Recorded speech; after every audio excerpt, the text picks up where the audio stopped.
Assalamualaikum warahmatullahi wabarakatuh. Kembali lagi dalam video informatif.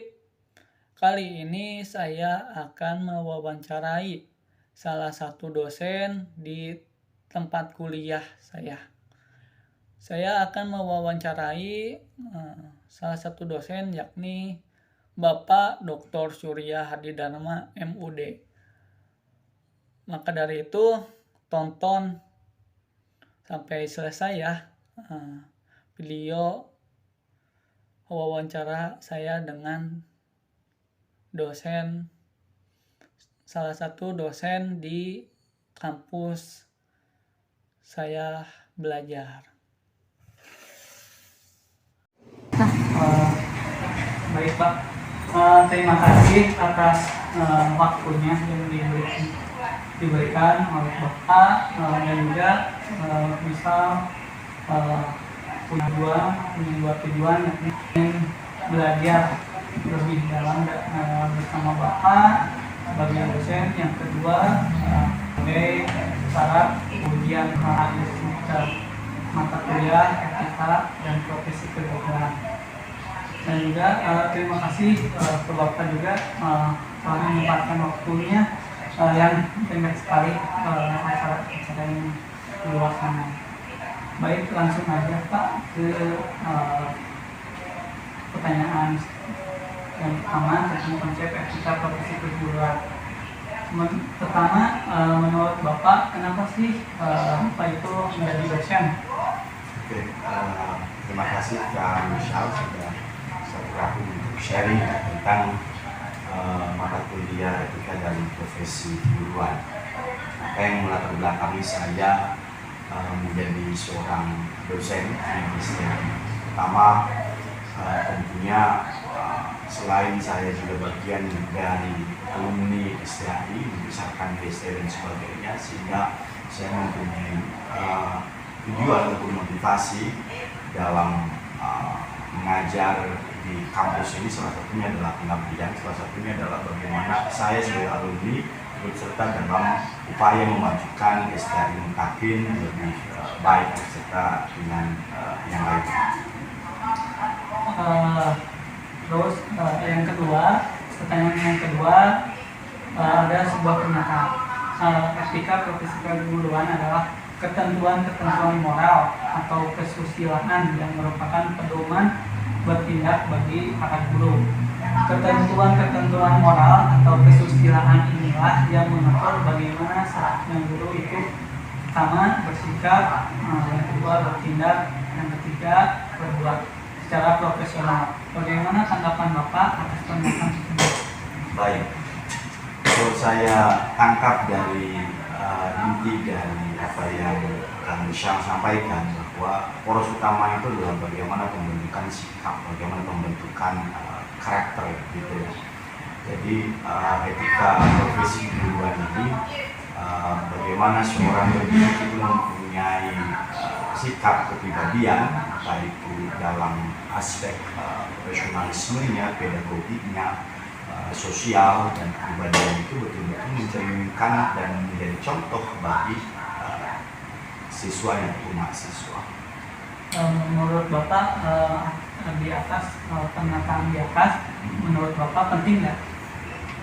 Jelas sangat penting. Kalau kemudian kita merujuk pada apa yang menjadi definisi pendidikan gitu ya, dengan berbagai macam varian teori tokoh yang mencoba mengurai apa sih makna pendidikan, kalau diambil konsep yang sangat sederhana bahwa pendidikan itu adalah upaya untuk membentuk sikap, membentuk akhlak moral begitu. Dan selanjutnya itu pembelajaran efektif. Menurut Bapak definisi dari pembelajaran efektif itu bagaimana?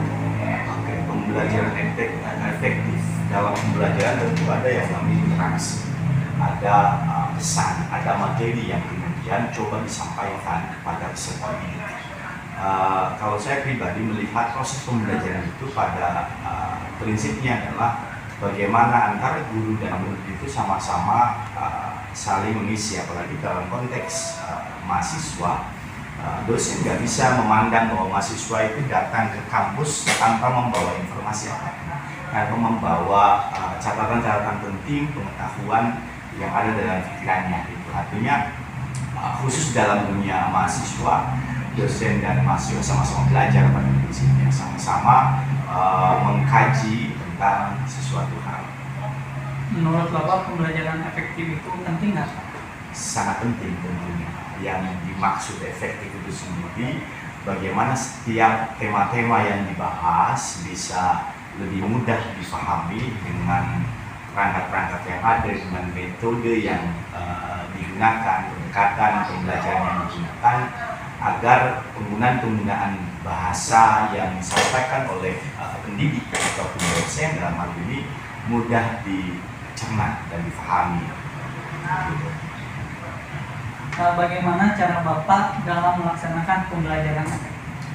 Kalau pembelajaran yang saya lakukan, pertama bahwa kita ataupun saya pribadi tidak menyampaikan materi hanya satu arah, tidak hanya mengandalkan metode ceramah pada saat pembelajaran dan si mahasiswa cukup mendengarkan dari awal sampai akhir. Tapi bagaimana dalam setiap pembelajaran itu memberikan ruang dialog, diskusi, ada feedback yang diberikan oleh mahasiswa tentang materi yang sedang dibahas. Gitu. Selanjutnya itu mengenai guru profesional. Menurut Bapak, kan guru profesional itu ada suatu ikhtiar atau kemestian. Menurut Bapak, kenapa sih kita itu harus menjadi guru profesional? Oke, kenapa kita mesti menjadi guru profesional? Guru profesional ini yang semacam apa gitu? Artinya antara ketika dia akan melakukan proses pembelajaran, idealnya seorang guru ataupun pendidik itu juga mesti mempersiapkan perangkatnya, mesti mempersiapkan materi ajarnya, mesti mempersiapkan kurikulumnya gitu ya. Tema-tema apa saja yang perlu dibahas dalam satu semester gitu ya. Dia harus betul-betul merencanakan itu dengan matang dan akan menggunakan pendekatan apa ketika menyampaikan materi ini dan seterusnya. Menurut Bapak, definisi guru profesional itu seperti apa? Oke, kalau pandangan saya guru profesional itu guru yang memang memiliki kalau dalam undang-undang ya tadi ada kemampuan entah itu aspek profesionalismenya, pedagoginya, kepribadiannya dan sosialnya. Keempat hal ini sangat penting menjadi identitas seseorang bisa dikatakan sebagai dosen ataupun guru yang profesional. Bagaimana cara Bapak agar menjadi guru profesional? Oke, cara saya menjadi guru profesional, pertama seorang guru tentu jangan kalah sama siswanya dalam hal mencari informasi keilmuan. Gitu. Kalau siswa baca buku, maka dosen minimal 2-3 buku gitu ya. Itu rumusnya gitu, sehingga pertanyaan-pertanyaan yang muncul dalam diskusi dalam pembelajaran itu bisa disampaikan dengan baik oleh seorang dosen. Selanjutnya itu tentang prodi PAI. Apa sih capaian lulusan prodi PAI di STI Oke, capaian prodi PAI, visi misi, prospek lulusan prodi PAI itu mesti jadi apa sih depannya kan? Kalau misalkan dari namanya saja pendidikan agama Islam, tentu lulusan-lulusannya itu diharapkan menjadi seorang pendidik yang profesional. Karena saya menjawab ini sebagai bagian dari dosen tetap prodi PAI gitu. Memang mestinya kaprodinya, tapi ini masalah, kita share saja bahwa yang target menjadi guru profesional itu bukan hal yang mudah. Perlu ditopang oleh kerjasama berbagai macam pihak. Anggap misalkan Kaprodi menyusun bersama dosen tetap dan para ahli kurikulum capaian pembelajaran yang kemudian ditargetkan dalam setiap semester. Yang kedua, selain daripada itu ada yang namanya himpunan mahasiswa jurusan. Nah, kalau himpunan mahasiswa jurusan itu salah satu program yang sudah menjadi ketetapan di STAI, khususnya keberadaan himpunan mahasiswa jurusan PAI itu salah satunya adalah bagaimana mereka menyediakan sarana gitu, menyediakan ataupun diskusi gitu ya, pembelajaran, pelatihan atau kegiatan-kegiatan lain yang tujuannya adalah mempertajam keilmuan tentang keguruannya. Gitu. Misalnya HMJ PAI mengadakan kegiatan bagaimana cara menyusun Promes gitu ya, bagaimana cara membuat silabus, RPP dan seterusnya. Itu bagian dari ikhtiar yang tidak hanya ditekankan pada ketua jurusan gitu, tapi HMJ pun memfasilitasi rekan-rekan mahasiswa prodi PAI untuk terlibat aktif dalam pembelajaran ataupun kajian-kajian yang mendiskusikan tentang kompetensi apa sih yang bisa dimiliki oleh seorang pendidik yang profesional. Dalam mata kuliah etika profesi keguruan, kaitannya dengan capaian tersebut seperti apa, Pak? Oke. Mata kuliah etika keguruan itu salah satu pilar yang akan mampu menopang tercapaian visi misi prodi ataupun prospek lulusan tadi. Karena bahasanya juga jelas, etika dan profesi keguruan. Itu artinya bagaimana karakter yang mesti dimiliki oleh pendidik, bagaimana keilmuan yang mesti dimiliki oleh pendidik, keterampilannya dan seterusnya. Sehingga keberadaan mata kuliah ini sangat penting untuk pencapaian lulusan di prodinya. Bagaimana yang selanjutnya itu bagaimana cara kampus menjamin agar dapat mencapai capaian lulusan tersebut? Oke, cara kampus dalam menjamin itu pertama dalam kurun waktu 1 tahun sekali biasanya secara rutin kampus mengadakan evaluasi itu menyeluruh, entah itu evaluasi terhadap pembelajaran selama 1 semester. Yang kedua juga ada evaluasi tentang pemutakhiran kurikulum. Pemutakhiran kurikulum itu bertujuan untuk menyesuaikan kebutuhan user pengguna lulusan gitu ya, sehingga pengkajian mata kuliah dan sebagainya itu relatif berubah-ubah gitu, menyesuaikan dengan kebutuhan pasar. Ini bagian dari upaya kampus dalam urusan kurikulumnya. Yang kedua yakni persoalan kerjasama. Bagaimana setiap leading sektor gitu ya, setiap pihak yang terlibat di situ, entah itu Ketua STAI, Kakak satunya gitu yang terkait dengan akademik, kemudian juga Kaprobinya, kemudian di bidang kemahasiswaan yang melalui HMJ tadi gitu ya, mengadakan pertemuan-pertemuan ilmiah yang bertujuan untuk memberikan informasi tambahan yang tidak didapatkan secara maksimal oleh mahasiswa prodi PAI ketika di kelas. Yang selanjutnya tuh boleh nggak bisa minta kata-kata motivasi untuk bisa? Oke. Kata-kata motivasi berkaitan dengan etika profesi guru. Kang Michal sudah selama 1 semester belajar tentang etika profesi guru dengan Pak Ahmad Sulaiman. Gitu. Saya kenal dekat dengan beliau dan beliau salah satu dosen yang memang cerdas gitu ya dalam urusan pembelajaran, dalam urusan pengadministrasian dan sebagainya gitu ya. Apa yang mudah-mudahan didapat oleh Kang Michal selama 1 semester ini betul-betul bisa diimplementasikan gitu ketika nanti Kang Michal terjun langsung dalam dunia pendidikan, mengajar di lembaga pendidikan manapun. Tujuan kita, niatan kita mesti diluruskan terlebih dahulu bahwa seorang pendidik itu ataupun seorang guru itu ya diguru dan ditiru. Maka berilah citra positif, berilah sikap yang ramah gitu ya, kemudian berilah motivasi-motivasi kepada anak didik agar mereka mengalami perubahan-perubahan yang tentunya positif. Selanjutnya Pak bisa juga minta doanya dan restunya dari Bapak, bisa pengen jadi guru dan profesional.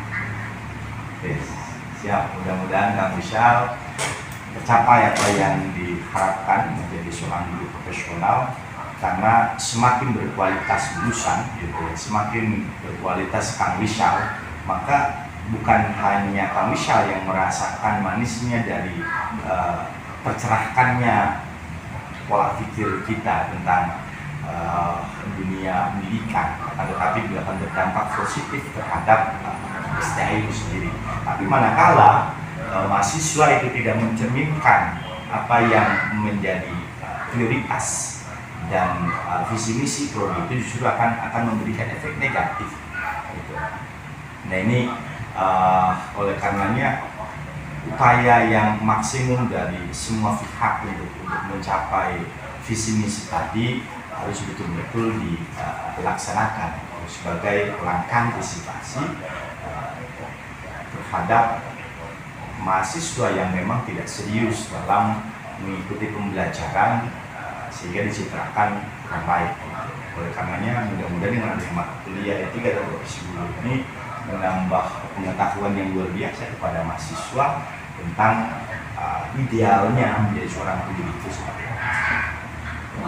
Terima kasih Pak sudah telah sharing-sharing dengan kita.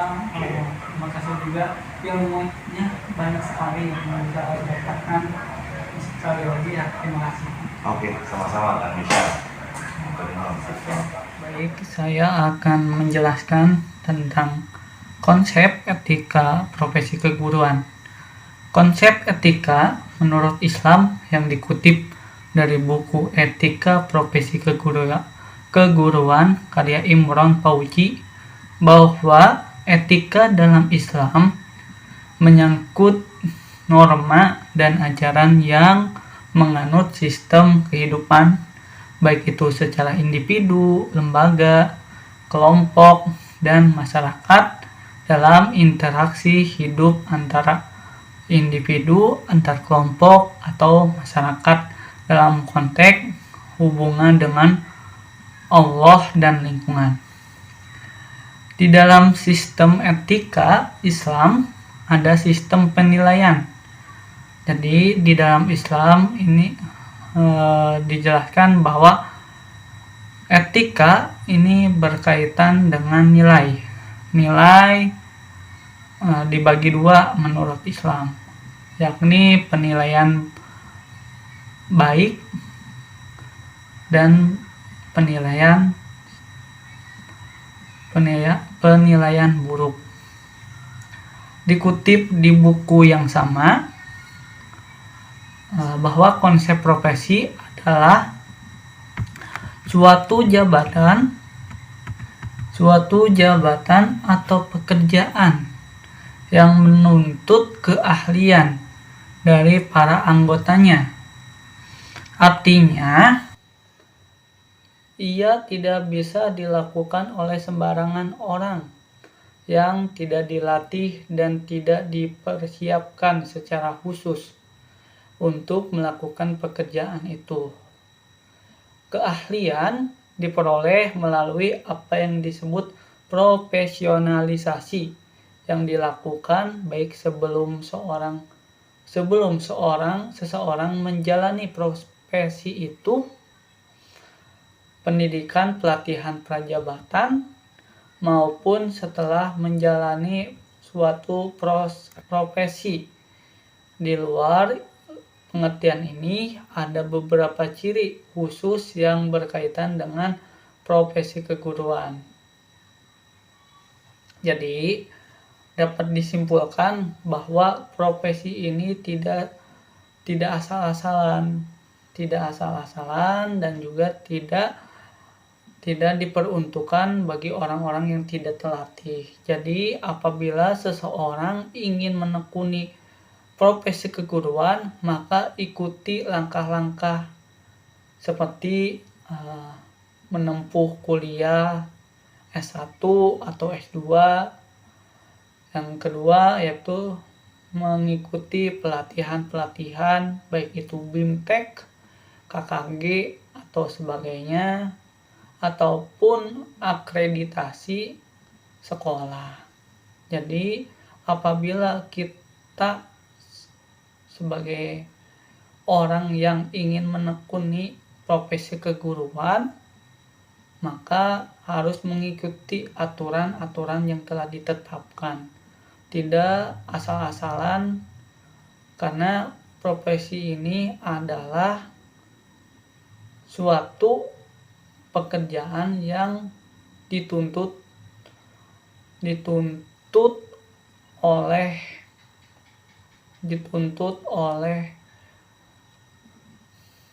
suatu keahlian atau suatu keterampilan khusus. Jadi dapat disimpulkan ya, etika profesi keguruan menurut Ali Mutlovir mengungkapkan bahwa etika profesi keguruan merupakan aplikasi etika umum yang mengatur perilaku keguruan. Norma moral merupakan landasan yang menjadi acuan profesi dalam perilaku guru. Dasar perilaku tidak hanya terkait hukum-hukum pendidikan dan prosedur kependidikan yang mengatur perilaku guru saja, akan tetapi nilai moral dan moralitas yang berlaku di masyarakat. Dikutip dari modul etika profesi keguruan karya Apriyanti Widiansyah. Selanjutnya yakni pembelajaran efektif. Pembelajaran efektif dikutip dari jurnal yang ditulis oleh Punaji Setiosari yang berjudul Menciptakan Pembelajaran yang Efektif dan Berkualitas. Menurut Kiyosau 2009 menyatakan bahwa pembelajaran yang efektif dapat didefinisikan sebagai pembelajaran yang berhasil mencapai tujuan pembelajaran peserta didik sebagaimana yang diharapkan oleh guru. Nah, jadi pembelajaran efektif itu adalah pembelajaran yang sesuai dengan apa yang dirancang oleh guru, atau pembelajaran efektif adalah pembelajaran yang dirancang oleh guru dan juga sesuai dengan tujuan pembelajaran yang ingin dicapai oleh guru, seperti itu. Setidaknya ada 2 unsur pokok pembelajaran efektif. Yang pertama, guru harus memiliki suatu gagasan jelas atau ide yang jelas tentang tujuan pembelajaran yang diharapkan, dan yang kedua yakni pengalaman belajar yang direncanakan disampaikan dapat tercapai. Jadi seorang guru, indikator-indikator pembelajaran efektif itu ada 2, yakni seorang guru harus memiliki suatu ide yang jelas tentang tujuan pembelajaran yang ingin dicapai oleh guru tersebut terhadap peserta didik. Seperti itu. Yang kedua, seorang guru harus memberikan pengalaman belajar yang bermakna, sehingga dapat dikatakan itu adalah pembelajaran efektif apabila kedua unsur tersebut terpenuhi. Yang selanjutnya yakni guru profesional. Guru profesional dikutip dari buku Etika Profesi Guru Pendidikan Agama Islam karya Siswanto, bahwa profesionalisme merupakan kepemilikan seperangkat keahlian atau kepakaran di bidang tertentu yang dilegalkan dengan sertifikat oleh lembaga. Oleh sebab itu, seorang profesional berhak memperoleh reward atau penghargaan yang layak dan wajar menjadi pendukung utama dalam merintis karirnya ke depan. Jadi seorang guru yang profesional itu adalah orang atau guru memiliki sertifikat atau keahlian tertentu dengan catatan dilegalkan oleh suatu lembaga seperti itu. Jadi dapat disimpulkan bahwa guru profesional adalah orang yang memiliki kemampuan dan keahlian khusus dalam bidang keguruan, sehingga ia mampu melakukan tugas dan fungsinya sebagai guru dengan kemampuan maksimal. Dengan kata lain adalah orang yang terdidik dan terlatih dengan baik. Jadi seorang guru itu tidak asal-asalan, tetapi guru itu orang yang terdidik dan terlatih, serta memiliki pengalaman yang kaya bidangnya. Seperti seorang guru agama Islam harus kaya pada bidangnya, yakni pendidikan agama Islam. Yang dimaksud dengan terdidik dan terlatih bukan hanya memperoleh pendidikan formal atau resmi formal, tetapi juga harus menguasai berbagai strategi pembelajaran atau teknik pembelajaran dalam kegiatan belajar mengajar atau KBM, serta menguasai landasan-landasan kependidikan. Ini pengertiannya dikutip dari buku Profesi Keguruan, Konsep dan Aplikasi, karya Syarifan Nurjan. Oke, selanjutnya yakni prodi ke-PAI-an.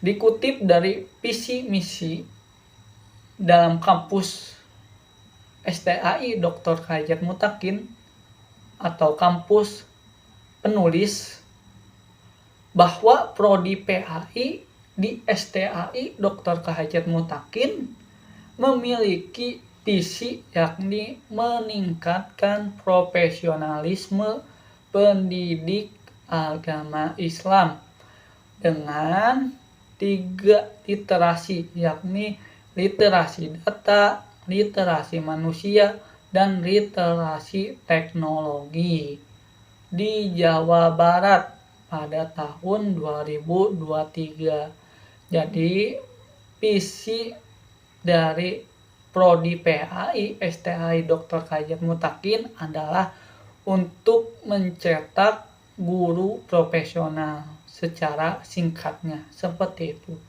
dengan memiliki kemampuan 3L yang tadi: literasi data, literasi manusia, dan literasi teknologi di Jawa Barat khususnya pada tahun 2023. Lanjut lagi, yakni kata-kata motivasi. Kata-kata motivasi yakni guru yang baik itu seperti lilin. Ia menghabiskan diri sendiri untuk menerangi jalan bagi orang lain. Jadi seorang guru seperti lilin ya hidupnya, yakni hidupnya ingin menerangi atau mencerdaskan anak-anak bangsa. Lanjut, hikmah yang dapat diambil dari wawancara dengan dosen tersebut yakni Bapak Surya Hadi Dharma MUD, bahwa ada beberapa poin yang saya ringkas yang dapat menjadi hikmah. Yang pertama, menjadi guru itu mulia, sebab menjadi guru merupakan suatu panggilan dari lubuk hati paling dalam, serta guru profesi yang bermanfaat bagi orang-orang. Yang kedua, etika profesi keguruan sangat penting, sebab etika profesi keguruan ini berakar dari pendidikan. Pendidikan memiliki tugas untuk merubah sikap, akhlak, serta moral. Yang ketiga, pembelajaran efektif merupakan pembelajaran yang melakukan atau menekankan pada interaksi antara guru dan peserta didik. Yang selanjutnya, guru profesional adalah guru yang harus mempersiapkan perangkat pembelajaran, baik itu berupa materi pembelajaran, kurikulum atau tema yang akan dibahas oleh seorang guru. Yang selanjutnya yakni seorang guru profesional harus memiliki 4 kompetensi. Yang pertama, kompetensi pedagogik. Yang kedua, sosial. Yang ketiga, kepribadian. Yang keempat, yakni sosial, pedagogik, profesional, dan juga kepribadian. Yang selanjutnya itu capaian prodi PAI di STAI Dr. Hajat Mutakin adalah mencetak guru-guru yang profesional. Yang selanjutnya itu rencana diri bagi saya sendiri. Yang pertama, teman-teman, seorang guru harus mengerti tentang konsep etika profesi keguruan. Sebab etika profesi keguruan adalah ketentuan-ketentuan moral atau kesusilaan yang merupakan pedoman bertindak bagi seorang guru.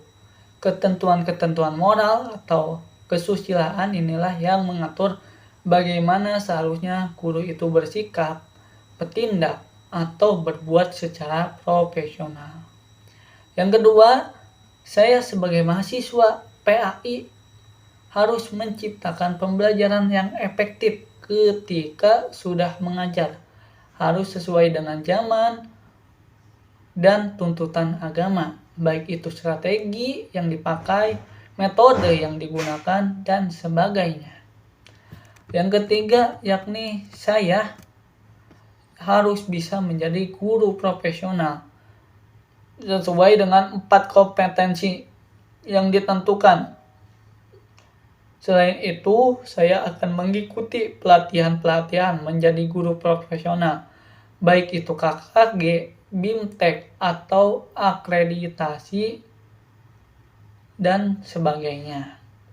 Yang keempat, saya akan merealisasikan atau menyatakan visi dan misi kampus menjadi guru yang profesional.